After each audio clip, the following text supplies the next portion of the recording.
The miraculous medal isn't called miraculous for nothing. It is responsible for bringing about many miraculous healings and conversions. Today we're going to hear about Alphonse Ratisbonne, a man who lived in the late 1800s in France. He was Jewish, but in name only. He had no belief in God and despised anything Christian, but especially the Catholic faith. He grew up in a wealthy family of bankers and status. However, he didn't escape sadness as he lost first his mother, then his father as a child. His uncle took over his care and lavished him with whatever he wanted. However, Alphonse wasn't influenced by money. He had never grown to love it or form any attachment to it. He was known to let his driver take whatever he wanted out of his wallet without counting it. Alphonse grew up and went to law school, earning a degree in Paris, France. When he was 27, he became engaged to a Jewish girl. Despite all of this, he felt something was missing from his life. One of Alphonse's older brothers, Theodore Ratisbonne, had converted to the Catholic faith in 1827 and became a priest when Alphonse was 13 years old. His family was devastated, as was Alphonse. This started Alphonse's deep hatred for the Catholic faith. He tells us, "My brother's conversion, which had been considered an unexplainable madness, gave me reason to believe in the fanaticism of the Catholics, and I was horrified by them. I only hated one member of my family, my brother Theodore. His habit disgusted me, his presence annoyed me, and his words, serious as they were, ignited my anger." Alphonse truly hated the Catholic Church, and it certainly would take a miracle in order to get him to convert, which we will soon see.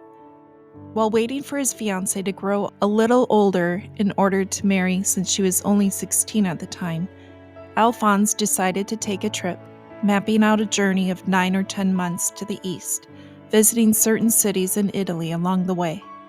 It was in Naples when Alphonse had his first hint of conversion.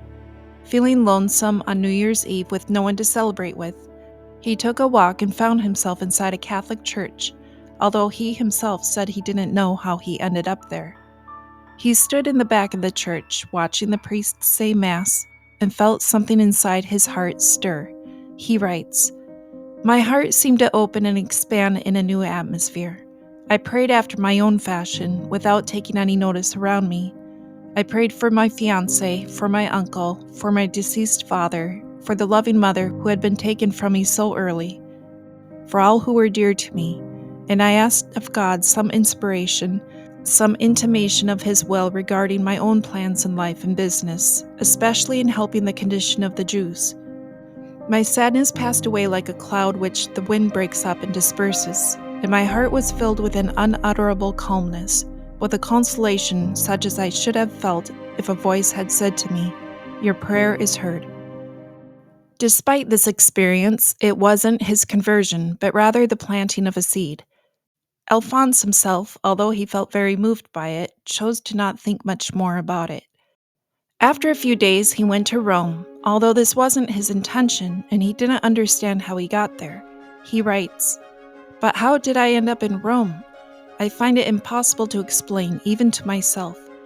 I must have missed my way, for instead of going to the bureau of the Palermo boats, as I intended when I left my lodging, I found myself in the bureau for Rome." It was in Rome that he ran into an old friend and classmate, Gustave de Beaussia. His friend invited Alphonse to his father's house for dinner, and in walking in, he passed Gustave's older brother, Baron Theodore de Beaussia, who was walking out. He knew that the Baron was friends with his older brother, Father Theodore Ratisbonne, and so he disliked him intensely. But over dinner and a few visits, he had casual conversations with the Baron about his trip in various places he had visited, and eventually the conversation drifted to religious things. Alphonse didn't hide his feelings about the Catholic faith and let the Baron know how he felt about it. After some friendly debate, at least friendly on the Baron's side, Alphonse mentioned his experience in the church. Deeply moved, the Baron's eyes filled with tears, but Alphonse refused to believe that this experience was nothing more than just some emotions. Taking a new course of action, the Baron asked Alphonse if he would be willing to wear a medal, which was the miraculous medal. After some rudeness of openly mocking the medal, Alphonse agreed to wear it, only to prove that he was open-minded enough. The Baron was not yet done with him. He also wrote down the Memorare prayer for Alphonse to recite both morning and night. How he got the arrogant Alphonse to agree to this was a miracle in itself, but with much sighing and rolling his eyes, Alphonse agreed to wear the medal and say the prayer. Alphonse then went back to his hotel, and over the next couple of days, the Baron prayed very much for him. Mentioning his concern to a dear family friend of his over dinner one night, who was a count, he asked for the prayers of the conversion of Alphonse. The count promised to pray for him and encouraged the Baron, saying, "Keep up a good hope. If he says the Memorare, he is yours, and many others with him." Later the next day, the Count went to church, where he spent a good deal of time in prayer for Alphonse and praying Memoraries. Sadly and unexpectedly, the Count suddenly dropped dead of a heart attack. Despite his friend's death and feeling very low and discouraged, the Baron continued to work on Alphonse, bringing him to various religious places in Rome, including the holy stairs of which Jesus climbed on his way to be questioned by Pontius Pilate. The Baron bowed his head in reverence and declared out loud, "Hail, holy staircase! Here is a man who one day will ascend your steps on his knees." To which Alphonse threw back his head and laughed. After parting ways on that day, the Baron went to visit the remains of his friend, the Count, and begged him to continue praying for the mission he had already begun on earth. Alphonse's stay in Rome was drawing to a close, as he had tickets to take sail for Naples on January 22nd. One day he happened to come out of a cafe at the same time that the Baron de Bussia was driving by in his carriage. The Baron invited Alphonse on board, and together they headed to the church of St. Andrea to make arrangements for the Count's funeral. After arriving at the church, the Baron de Bussia suggested to Alphonse to wait outside while he made arrangements in the church, and then afterward they could go for a stroll. But always one to do the opposite, Alphonse said that he would come inside. While the Baron went to talk to one of the monks about the arrangements of the funeral, Alphonse strolled around inside the church. Here he explains what happened. The church of St. Andrea seemed to me small, poor, and forgotten. I felt as though I were alone in it. There were no works of art to draw my attention. I walked about aimlessly without seeing anything to arouse a thought. I can recall only that a black dog sprang into my path, bounding to and fro, impeding my progress. But soon he was gone. Then the church itself seemed to disappear, and I saw nothing at all. Or should I say that I saw one thing alone? How can I speak of this? Human words cannot even try to convey what is beyond expression. When the Baron returned to look for Alphonse, who was not in the spot he had left him, he found him on the far left side of the nave, on his knees. He approached him, calling him, touching him on the arm and calling his name again, but was unable to rouse him.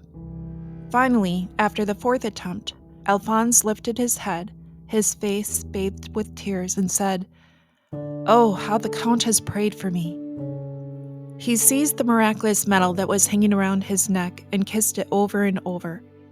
Unable to get Alphonse to speak or make any sort of sense, the Baron helped Alphonse to his feet.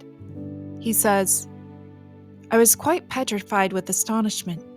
I felt what people feel in the presence of a miracle. I led him, or rather, almost carried him out of the church. I asked him what the matter was and where he wished to go.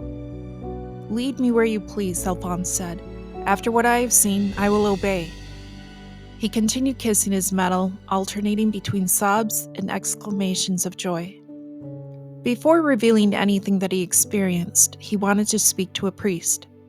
The priest, Father de Villefort, welcomed Alphonse and tenderly tried to draw out an explanation from him.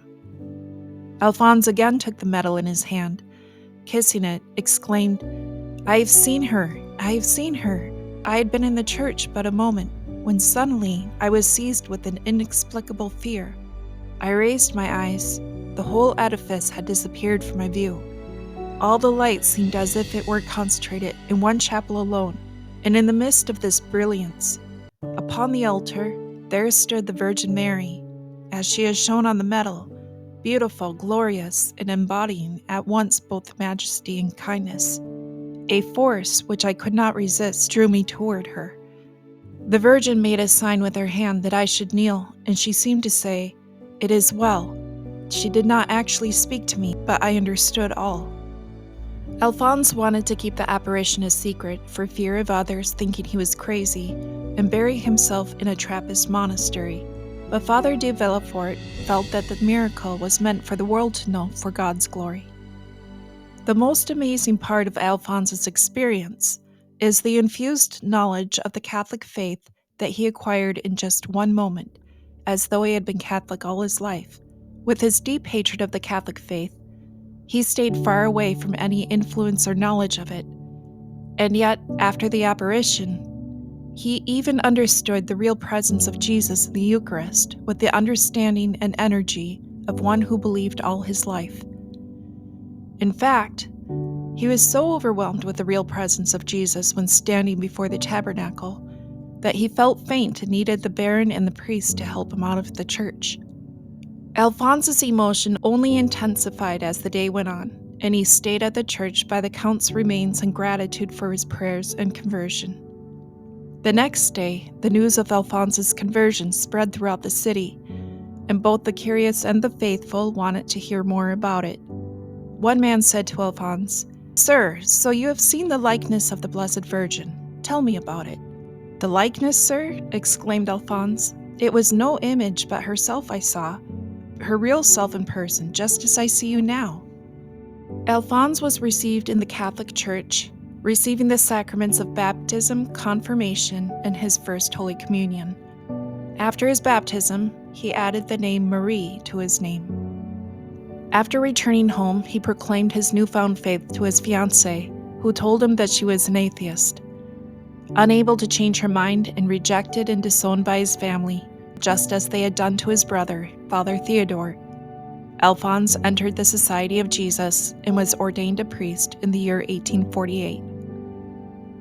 Years later, with the approval of the Society of Jesus and the blessing of the Pope, Father Alphonse Marie joined his brother and several other priests in the mission work with the Jews. Later, he moved to Palestine in 1855 to open the Sisters of the Congregation. There he spent the rest of his life laboring for the conversion of the Jews and the Muslims.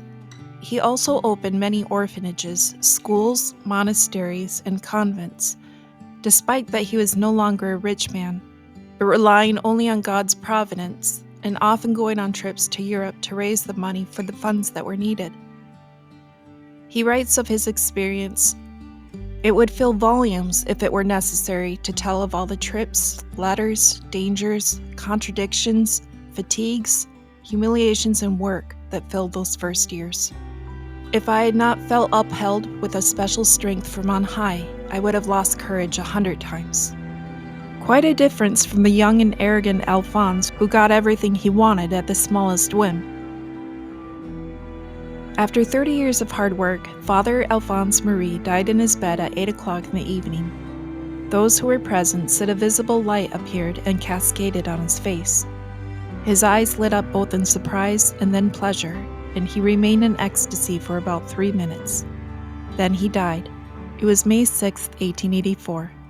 His last words were, "All my wishes have been granted."